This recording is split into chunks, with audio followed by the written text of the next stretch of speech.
Philosophy is not a relic from the past. It is not confined to dusty books or the echoing halls of academia. It is a living, breathing toolkit for navigating the chaos of human existence. And sometimes its most powerful lessons emerge not from ancient texts, but from the most unexpected of headlines, spoken by the most public of figures. Recently, a single word, Stoicism, was brought into the global consciousness by Kate Middleton, the Princess of Wales. In her first detailed comments following a private and intense battle with cancer, she offered a window into her struggle.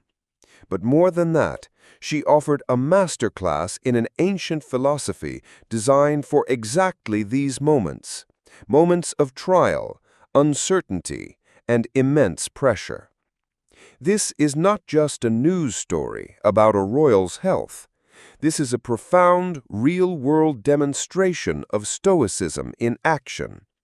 Today, on Fragments of Stoicism, we will deconstruct this journey.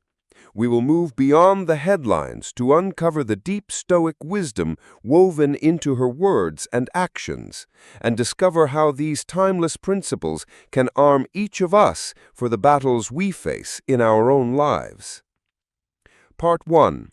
The Public Stage and the Private Battle. To understand the depth of her statement, we must first understand the stage on which it was delivered.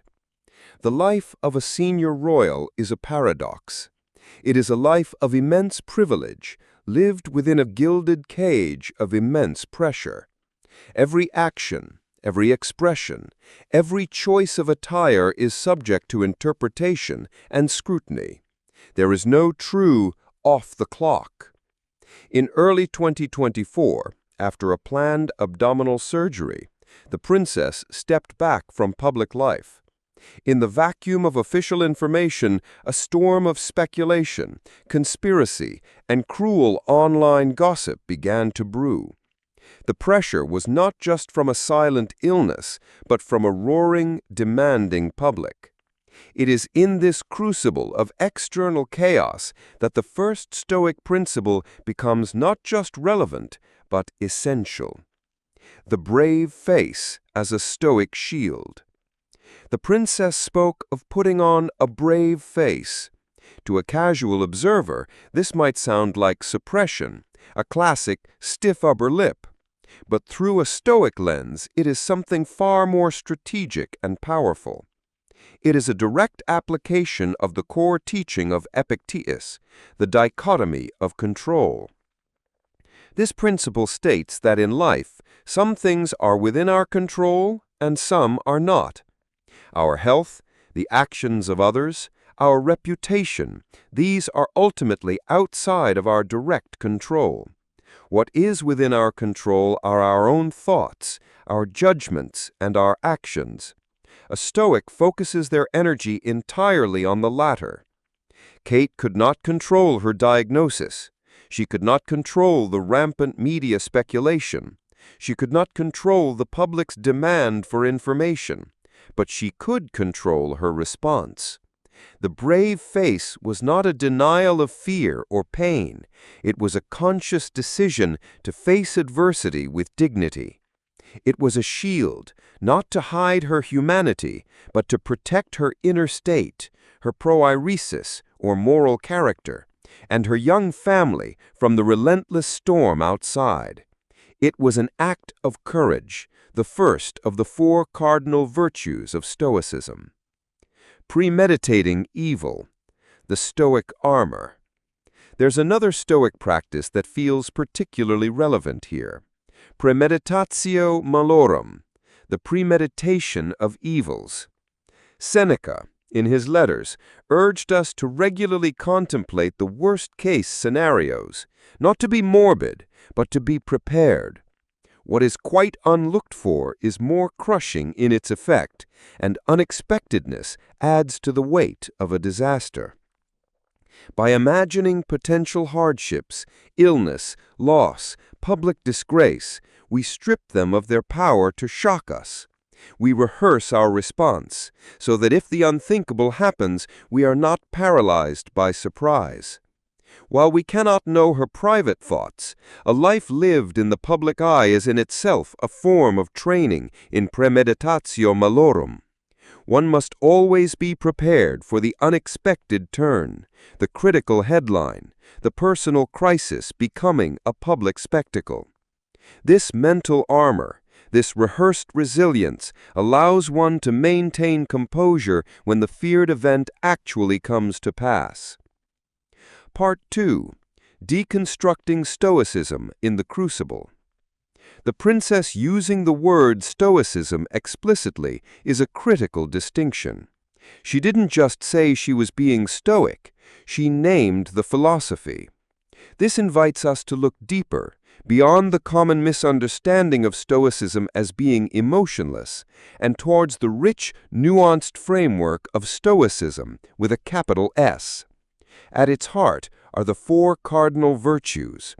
Her journey provides a powerful illustration of each. Wisdom and temperance, the art of silence and speech. The first virtue is wisdom, the knowledge of what is good, bad, and indifferent, and the ability to navigate reality with clarity. The wisdom in this situation was not in sharing everything, but in knowing what to share, when to share it, and how to share it.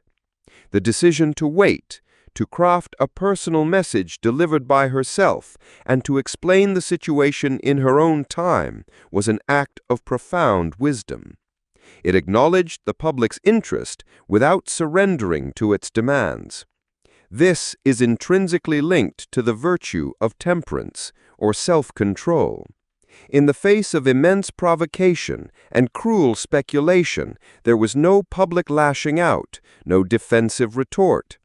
There was only measured silence, followed by a calm, controlled, and deeply human statement.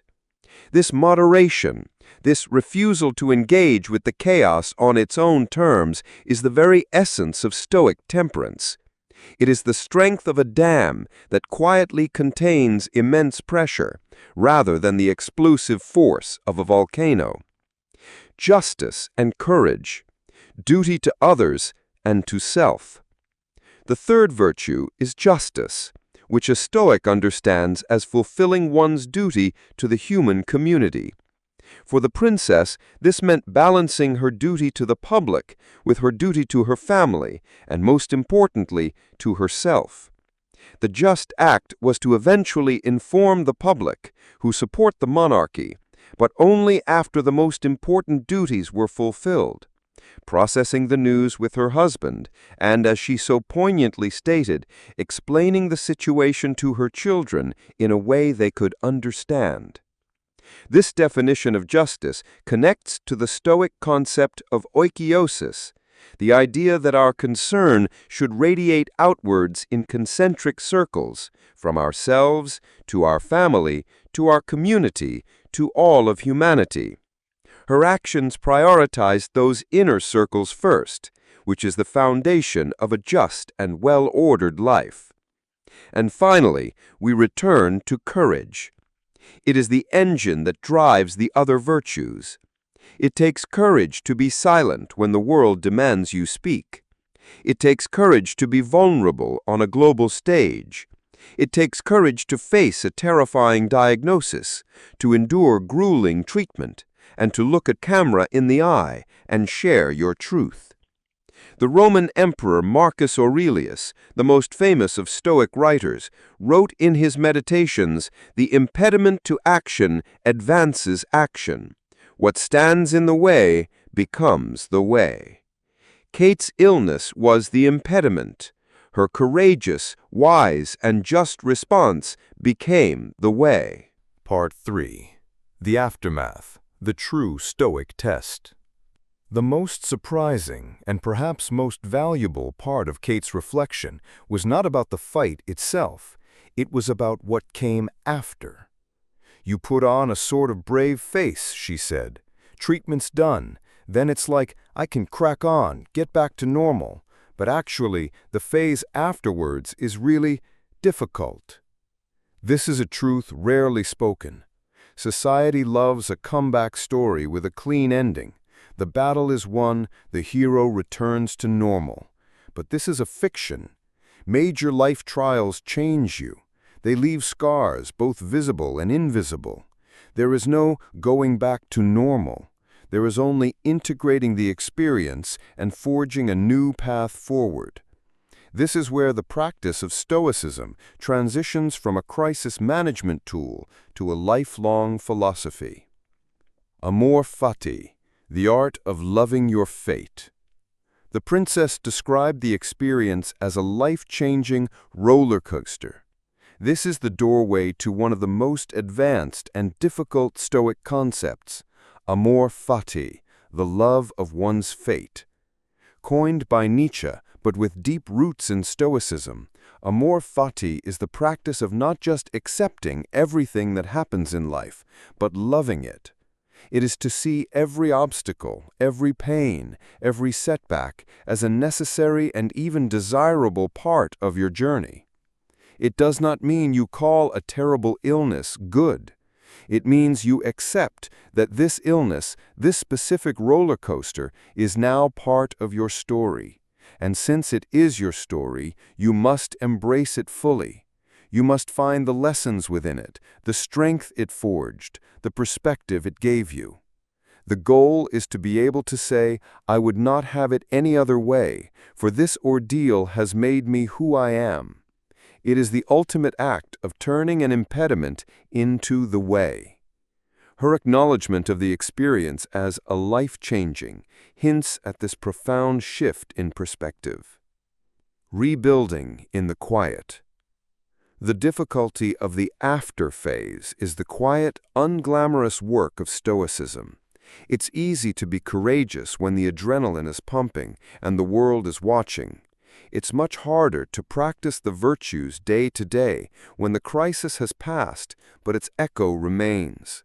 This is the work of rebuilding your routines, managing your new physical and emotional limits, and patiently applying the principles of wisdom and temperance to a new reality. It is a testament to the fact that Stoicism is not a performance. It is a daily practice, especially in the quiet moments, long after the storm has passed. The lessons for our own roller coasters. Princess Kate's journey has given the world a powerful gift, a relatable modern-day example of what it means to live stoically. She reminded us that this philosophy is not about being a passionless statue, but about being a resilient human. Her story is a mirror. We may not be princesses, but we all have our own roller coasters. We face health scares, job losses, family crises, and the simple, daily grind of life's challenges. The lesson is not to wish for a smoother ride. The lesson is that we all have access to the same internal toolkit she demonstrated. So what can we take away? First, practice the dichotomy of control. In any stressful situation, draw a line. On one side, list what you cannot control. On the other, list what you can. Your response, your attitude, your next small action. Pour all your energy into that second list. Second, embrace the virtues as your guide. When faced with a dilemma, ask yourself, what is the wise thing to do, the courageous thing, the just thing, the temperate thing? Let these 4 pillars guide your choices. Finally, begin to contemplate Amor Fati. Look at a past challenge in your life. Can you see how, in some way, it made you stronger, wiser, or more compassionate? Can you begin to see it not as a flaw in your story, but as a crucial chapter? The Princess of Wales, in a moment of vulnerability, showed us the quiet strength that lies within us all. She showed us that a brave face is not a mask to hide behind, but a choice to face the world with grace, no matter what weight we carry. If you find this helpful and wish to explore more stories of ancient wisdom in modern life, don't forget to like and subscribe to the Fragments of Stoicism channel for more Stoic stories every week. Thank you for watching.